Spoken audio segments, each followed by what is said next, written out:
اهلا بيكم في الاقصر الجميله في حكاوي مصر، كل ما هو جديد وحصري على حكاوي مصر. احنا دلوقتي يعني بالليل وفي معبد الاقصر الجميل اللي منور واللي بتشتم كده فيه عبق التاريخ والحكايه والحدوته. يعني من هنا مر ملك ومن هنا عدى اسطول ومواكب ملكيه. لكن في معايا قصه كده بسيطه خالص هنحكيها بتفاصيل اكتر، لكن ناخد اللمحه وناخد اللقطه من الصوره اللي بتجسد الف الف كلمه.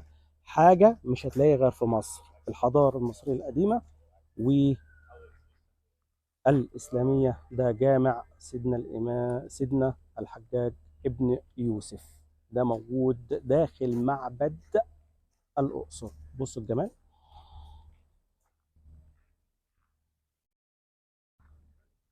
شايفين؟ هي دي مصر.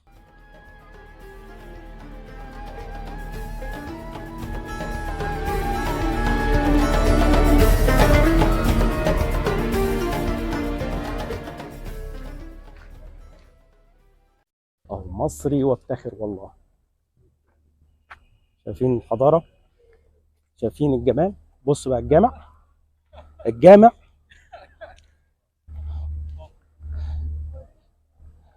الحجاج الاقصري.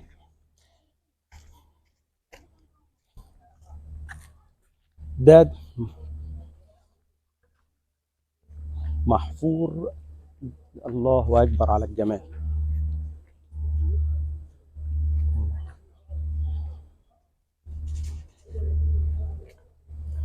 جوه معبد الاقصر. شايفين الاضاءه؟ يا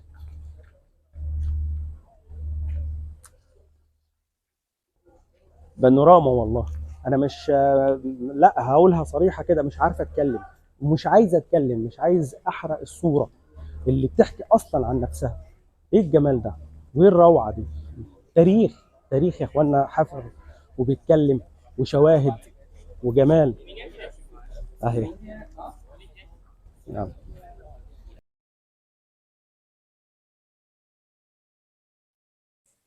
اهلا بيكم في حصريات جديده على حكاوي مصري. هحكي لكم حكايه اغرب جامع في مصر والعالم كله، وده بسبب المكان اللي فيه الجامع وكمان الناس اللي مدفونه جواه.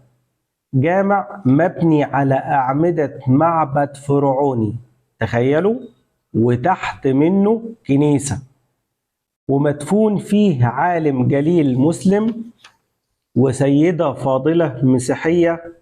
اه والله زي ما بقول لكم كده. مش بس كده، لا ده في الأغرب، والأغرب هو اللي هتعرفوه في باقي التفاصيل في الفيديو. مش بقول لكم كل ما هو جديد وحصري فقط على حكاوي مصري. يلا نشوف مع بعض الفيديو ده، وأنا مصور الجامع منين وهو مبني فين وباقي التفاصيل. جامع سيدي أبو الحجاج الأقصري. المنظر اللي انت هتشوفه ده، شوف بقى، احنا كده بنصور من قلب معبد الاقصر، صح؟ صح. تعالى بقى شوف المفاجاه. استنى شيل دي، اوريك المفاجاه. مش انا، المفاجاه دي اللي انت هتشوفها دلوقتي. بص حضراتكم كده في قلب المعبد. ايوه. شايفين ايه بقى؟ ايوه ده ايه؟ دي مأذنه اهو في قلب المعبد الاقصر. هي مأذنه جامع سيدي الامام ابو الحجاج الاقصري. هو اختار المكان ده وعمل الجامع، والجامع ليه تاريخ وقصه هنحكيها. بس تخيلوا هو الجامع فين؟ في قلب المعبد، يعني قمه في التوحيد، الحضارات زي ما بيقولوا. دي الحضاره الاسلاميه في ساحه، يعني بره الجامع ده على طول او بره المعبد الاقصر، في ساحه سيدي الامام ابو الحجاج الاقصري. وده ساحه كبيره ولها مريدين على مستوى العالم بييجوا بيعملوا الاحتفال. الجامع نفسه داخل المتحف. شايفين حضراتكم اهو؟ هنشوفها كده من زاويه تانية اهو. ادي الجامع وادي انا وادي المتحف. هو ده. اه الله الله الله الله. عمدة حبيبي، لسان طيب.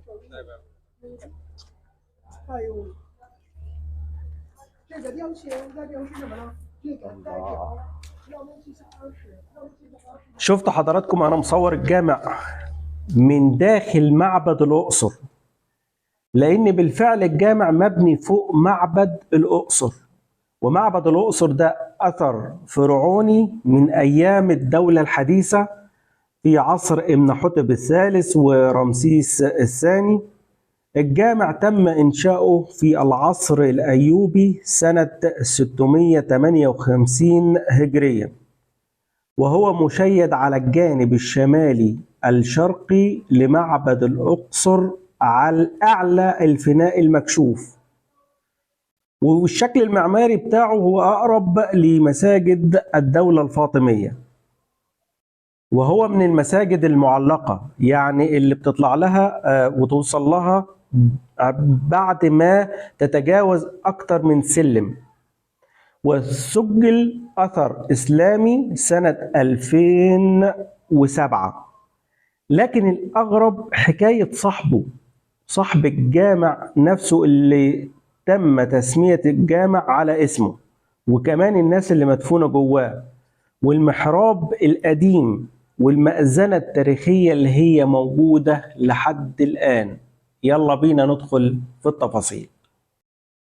صاحب الجامع هو سيدي يوسف ابن عبد الرحيم الزاهد، غوث زمانه وقطب من الأقطاب، وبالمناسبة ليه مؤلفات في علم التوحيد موجودة إلى الآن داخل دار المحفوظات بالقاهرة.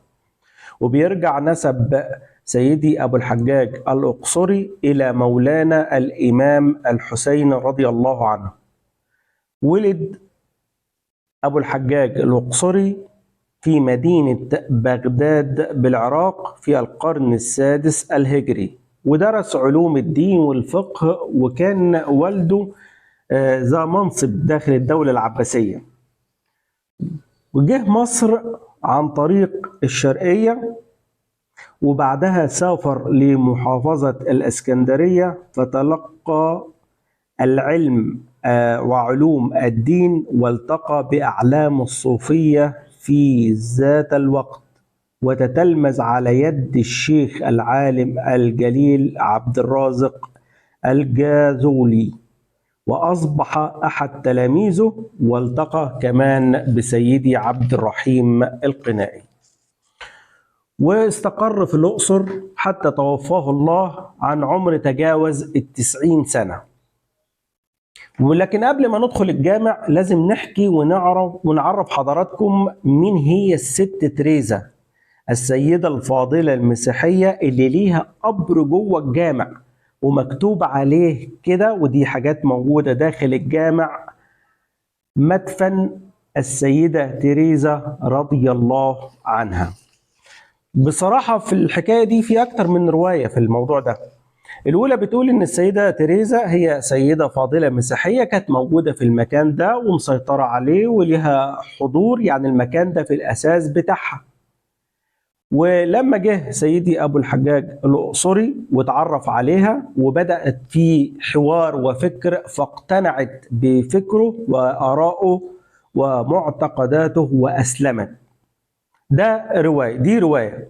الرواية الثانية بتقول هي لا فضلت على دينها المسيحية، ولكن كانت بتساعده، وسبب العلاقة الوثيقة والقوية مع سيدي أبو الحجاج إن هي كانت بتساعده، وكانت كريمة جدا مع طلاب العلم اللي بيجوا يتلقوا العلم على يد أبو الحجاج الأقصري.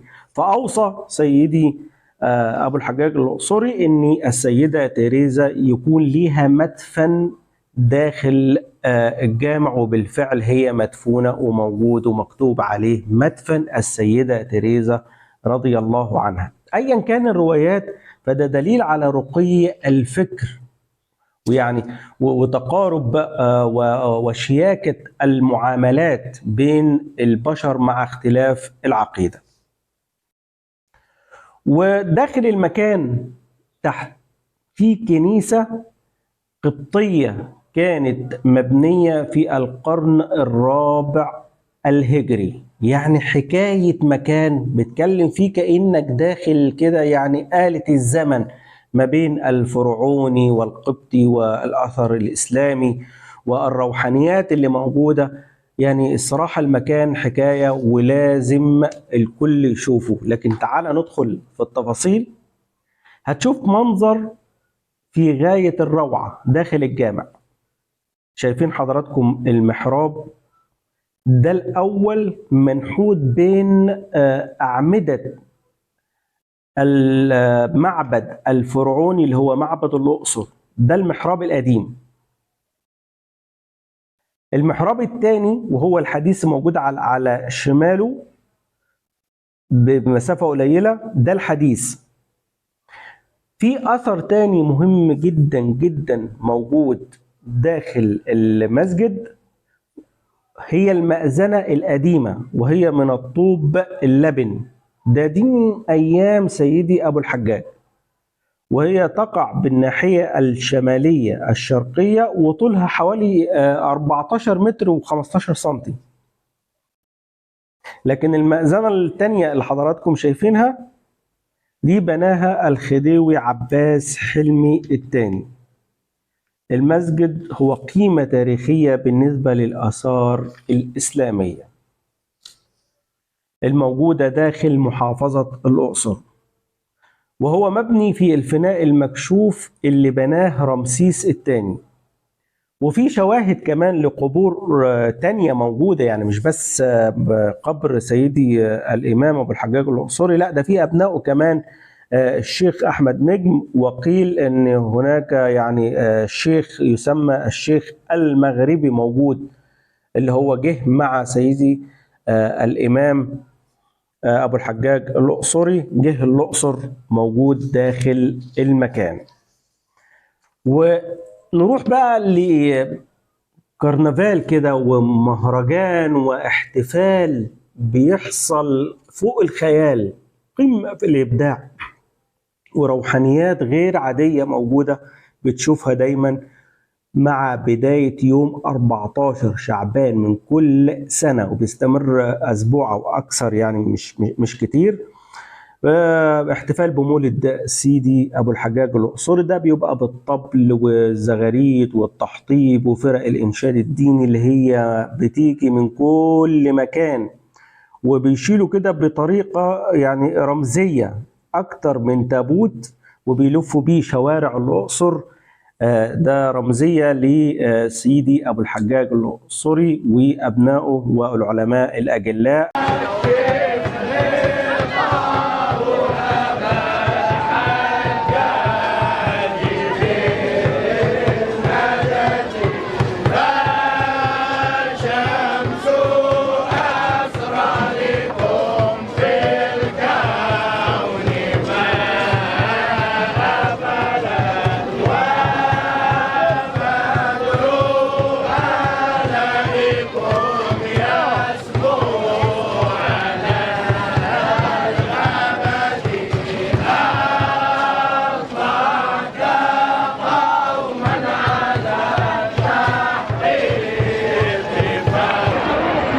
واحيانا وكمان المركب اللي هو قيل ان هو جه بيها ووصل بيها محافظة الأقصر، بيتعمل لها كرنفال واحتفال.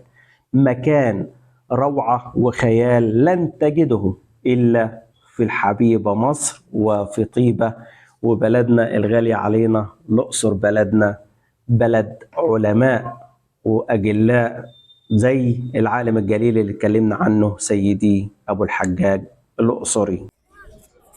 أهلا بيكم في حكاوي مصري. النهاردة احنا من ساحة العارف بالله سيدي أبو الحجاج الأقصري، الساحة الأشهر في تاريخ الصوفية في مصر، وليه مريدين من كل العالم، لأن الجامع ده أصلا ليه حكاية. هو موجود داخل معبد الأقصر، فحبينا نروح المكان نشوف ايه اللي بيحصل من جمال ورقي وشياكه وحلاوه وناس طيبه قوي قوي قوي. يا خالد السلام عليكم. سلم لي بقى على الناس، سلم على الناس، سلم على الناس. السلام عليكم. شفت الناس المحترمه، شفت الناس الحلوه، شايفين الجمال ده كله. ده اللي ورانا ده هو سيدنا الامام العارف بالله الحجاج الاقصري، والجامع ده ليه قصه اصلا موجود في داخل معبد الاقصر زي ما انا قلت، لكن ليه حكايه العارف بالله هيحكيها الجميل عم حسان اللي بيبيع احلى قراميش كده وتسالي. عم حسان ازيك؟ عم حسان ازيك؟ لا بارك فيك يا باشا. امسك ده الاول، قول لي بقى احنا قاعدين فين دلوقتي؟ مقام سيد ابو الحجاج في ميدان سيد ابو الحجاج. ايه بقى حكايه الجامع ده؟ سيد ابو ومين هو سيدي ابو الحجاج الاقصري؟ سيد ابو الحجاج ده جاء هو 4 مشايخ. سيد احمد البدوي من طنطا راح سكن طنطا. تمام. سيد ابراهيم الدسوقي راح تسوق. سيد ابو الحسن السادلي راح حميصر.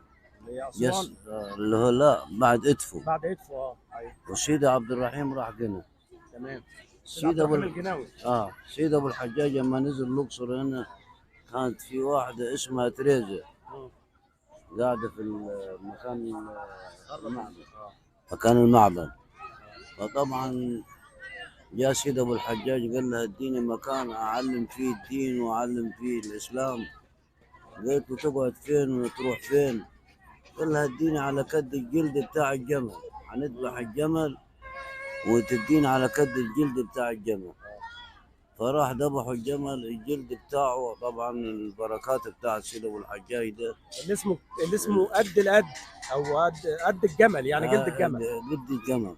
تمام. راح قد الجمل ده فرش من عند المقام لغايه الميدان ده كله. معجزه برضه وبركه من ربنا دي. طبعا اولياء الله. لا خوف عليهم ولا هم يحزنون. راح طبعا قاس الثاني قريت نفس الكلام اللي هو قاس بيه. فاسلمت على يد سيد ابو الحجاج اسمها ست تريزا لها مقام جوا فوق. خدت بالك؟ يعني في مقام للست تريزا داخل الجامع؟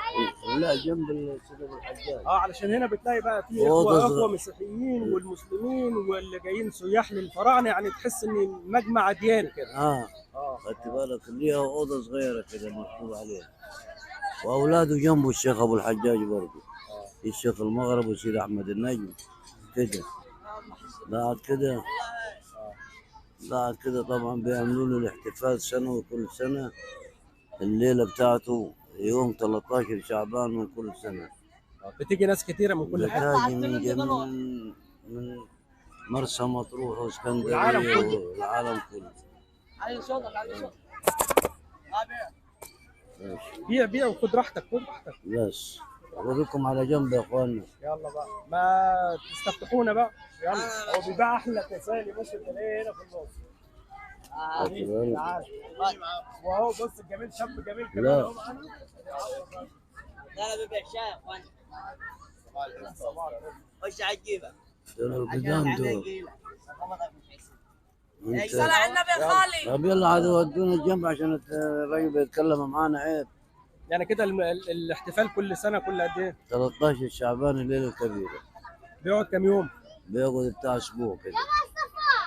بس ال3 ايام الاخرانيين عايزك في الذكر وفي الحضر والدنيا والدين. بيحضر كل المشايخ. ده من نسل سيدنا الحسين طبعا. يعني من نسل آل البيت برضه. خدت بالك؟ كلمه بقى لكل اهالينا في مصر. دعوه لمصر، ادعي لمصر. ندعي لمصر ربنا ينصرنا على اعداء والارهاب، واللي عاوز مصر تميل ربنا عليه. شفتوا بقى الجمال، شفتوا الطيبه، شفتوا الاصل هنا في الاقصر من ساحه سيدي الامام لو العارف بالله الحجاج الاقصري. حكايات مش هتنتهي غير على حكاوي مصر هتسمعها، بس كل ما هو جديد وحصري على حكاوي مصر. تحياتي طه اليوسفي، في امان الله.